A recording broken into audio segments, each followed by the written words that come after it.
47 Minecraft item myths tested to see if they work. Starting with, will zombies drop baked potatoes if you kill them with fire? Well, let's find out. It might take a few to kill, it's only a rare drop.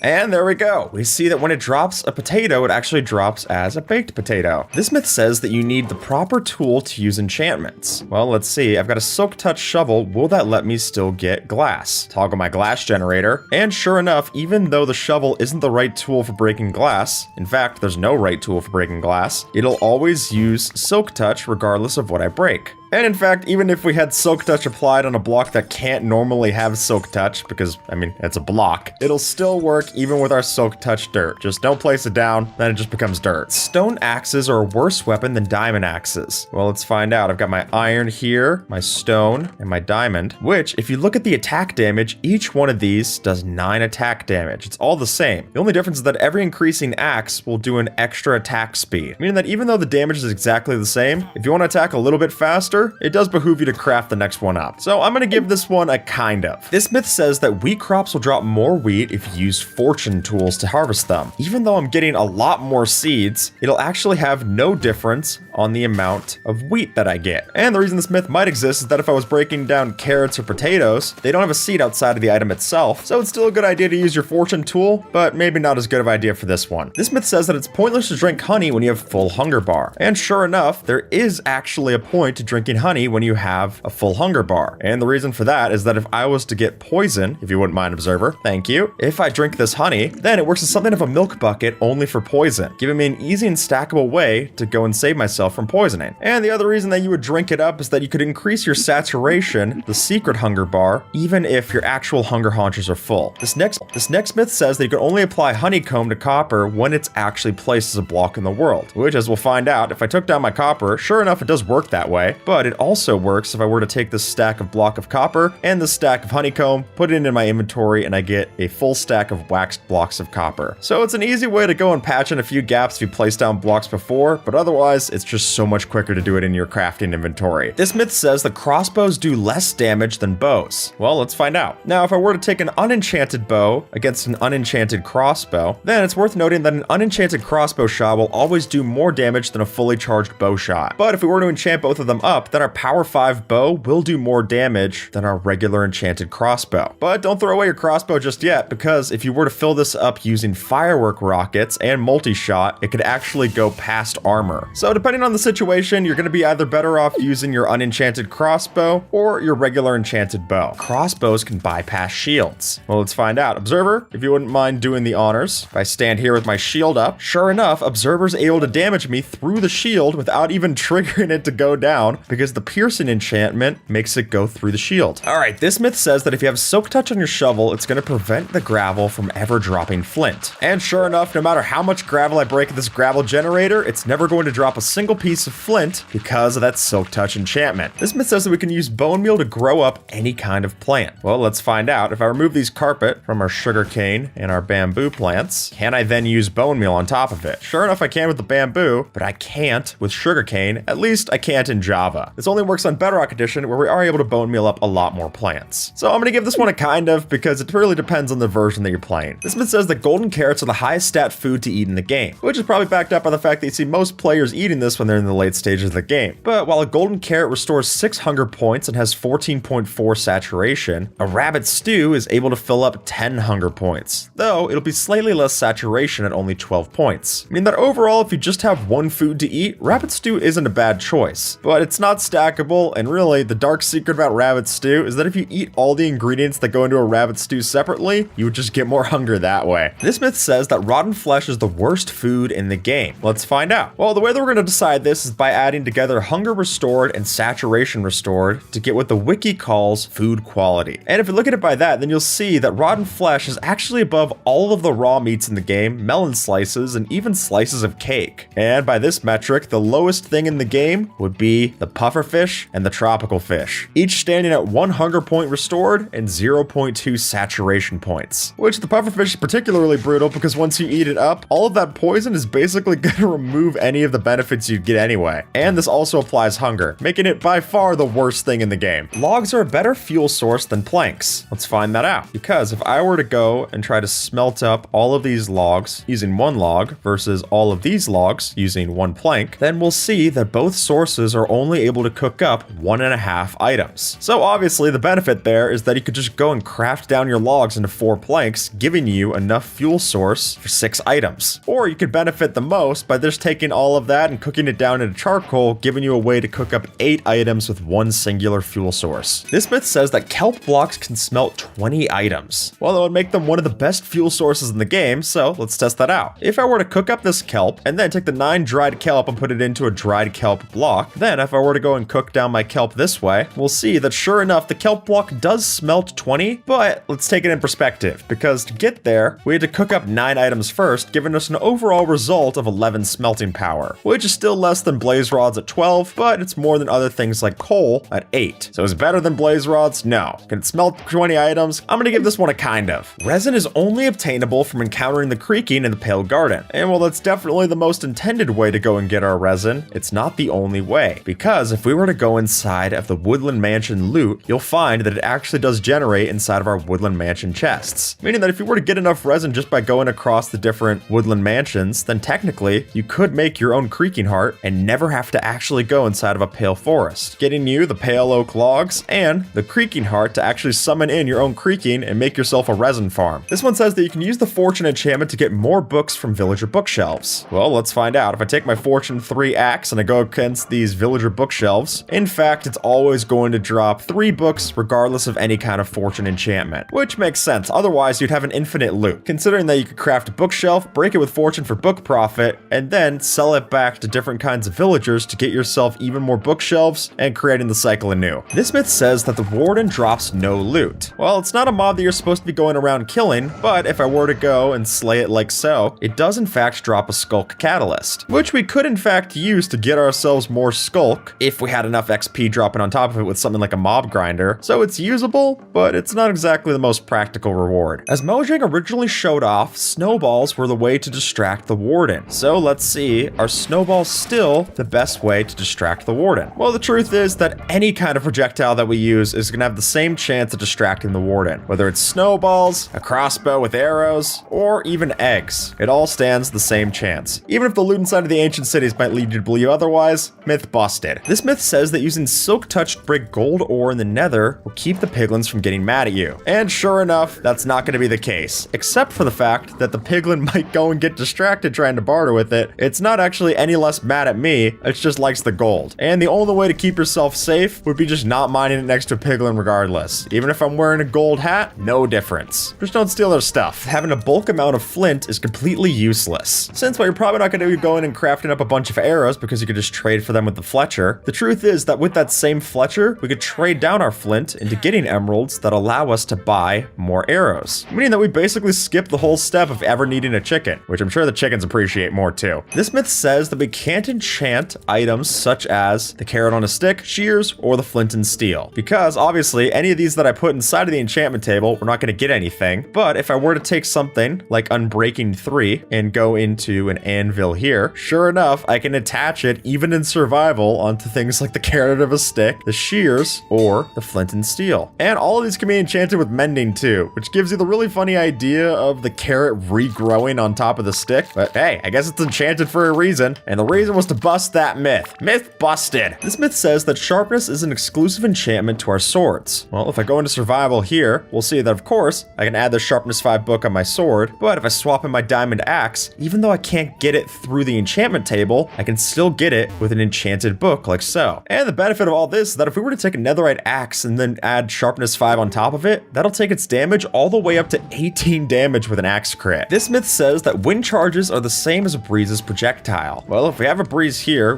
will it trigger redstone the same way that a wind charge would? Well, it's able to flip down our certain trapdoors and gates, but as a matter of fact, our wind charge projectiles that we throw out have an added 10% knockback. This myth says that the mace can do as much damage as a falling anvil. Well, let's see if I climb up the scaffolding here. Then down there we have our dummy. That's a husk with 50 health. And if I were to drop in an anvil like so, which as you can very clearly see, regardless of how much damage that anvil did, I did a lot more with my mace. And one of the big reasons for that is that our anvils can actually cap out at damage, doing a max of 40 HP. And one of the big reasons for that is that the mace is able to scale its damage infinitely. So after the first 3 blocks that we fall, our mace is going to do 2 hearts of damage. Then the next 5 blocks that we fall are going to scale it up another heart. And then every extra block that we fall after that is going to give it an extra half a heart damage. Meaning that once we've fallen this far, we're doing a whole bunch of damage even without having enchanted our mace, whereas the anvil only caps out at 40 HP. This myth says that we're able to get the advancement for planting down any kind of seed as opposed to just our regular seeds for getting the farming advancement, which if I place down my carrots, potatoes, I don't get the advancement, but placing down a kind of seed, whether that's torchflower seeds, wheat seeds, or pitcher pods, those will all work for a seedy place. Which is a bit confusing because the pitcher pod doesn't even have seeds in the name, so I don't know why it wouldn't apply for the rest of our options. But anyway, myth busted. This myth says that chainmail armor is fully unobtainable, which we'll soon find out just isn't the case. There's a chance that we could trade with armorer villagers to get chainmail. We can go and find it inside of loot chests like so, inside of woodland mansions, or through combat armor drops that we're seeing with mob spawners. This myth says that if I was to have a piercing and flame enchanted crossbow, then if I shoot it through this TNT here, it'll ignite all of them, which as you can unfortunately see, it'll collide with a block before it would go through any of them as entities. As cool as this would be, it is impossible. Now, when you see something called flight duration 3, you're probably expecting it to have 3 times the flight duration of a flight duration 1. Well, let's test that. If I take this and then try my flight duration 1, you'll see that a flight duration 1 rocket gives you a flight duration of 1.17 seconds, and a flight duration 2 gives us 1.48 seconds, and a flight duration 3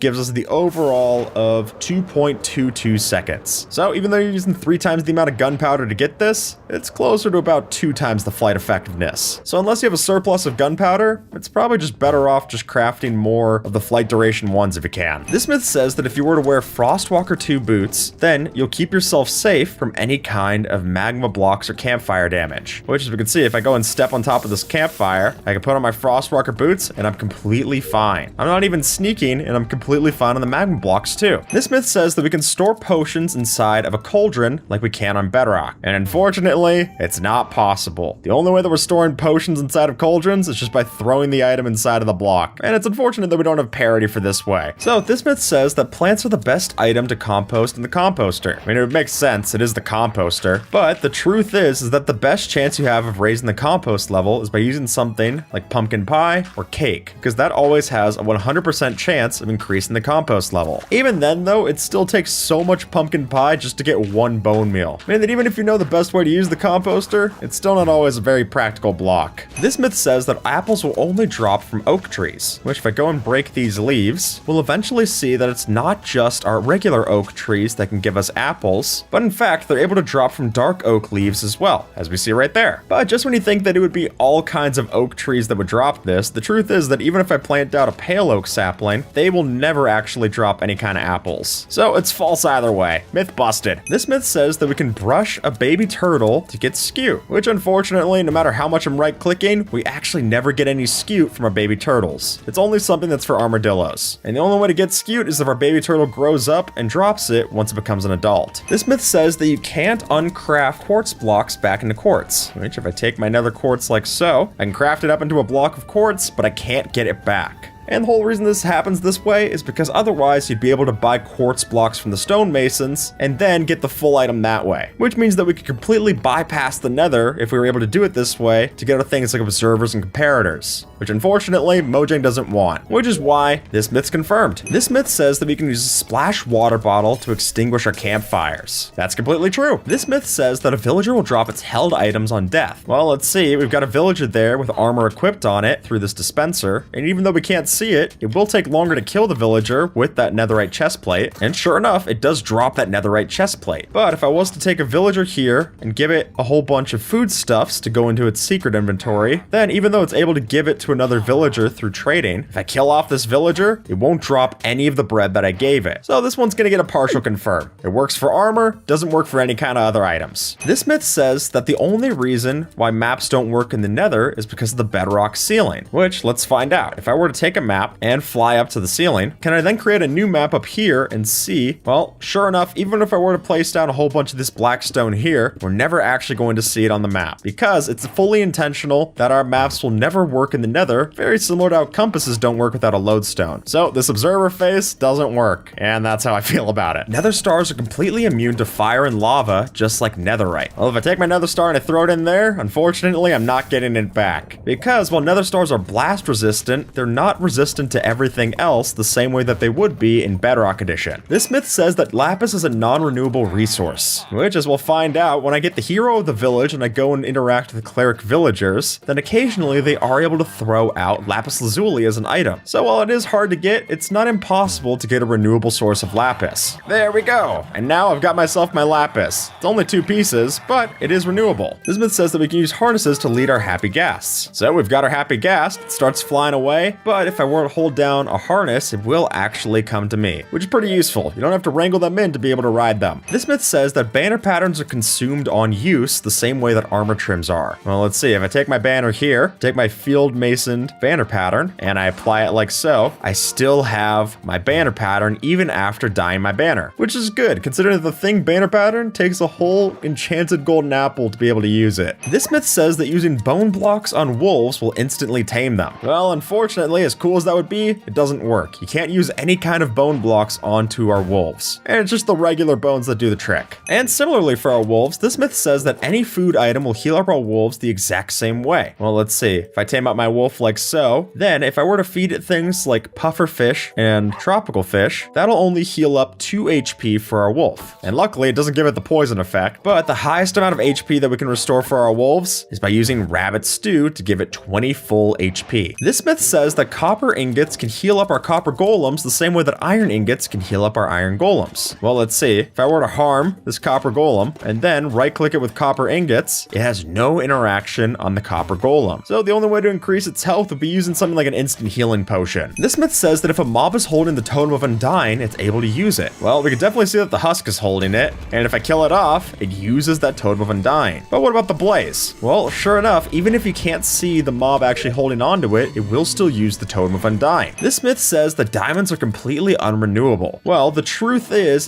that thanks to our vaults that we see down in the trial chambers, they only have a memory of 128 players, meaning that if you had 128 friends, then when you go up to it on the 129th time, it is possible to get even more diamonds from the same trial vault. So that's the way that we get the raw diamonds, and then if we want just the diamond tools and armor, we can trade for those with villagers. This myth says that Eyes of Ender will always lead you directly to the end portal. Well, let's see. I take my Eye of Ender and I throw it. It'll in fact always lead me to the stronghold, but not directly to the end portal, because they're only programmed to take you to this staircase, giving you the entrance room of the stronghold. And even if we go underneath and start throwing them, they're going to want to lead us up to that room. And with that, folks, YouTube thinks that you might like this video, so see if they're right and have a good one, all right?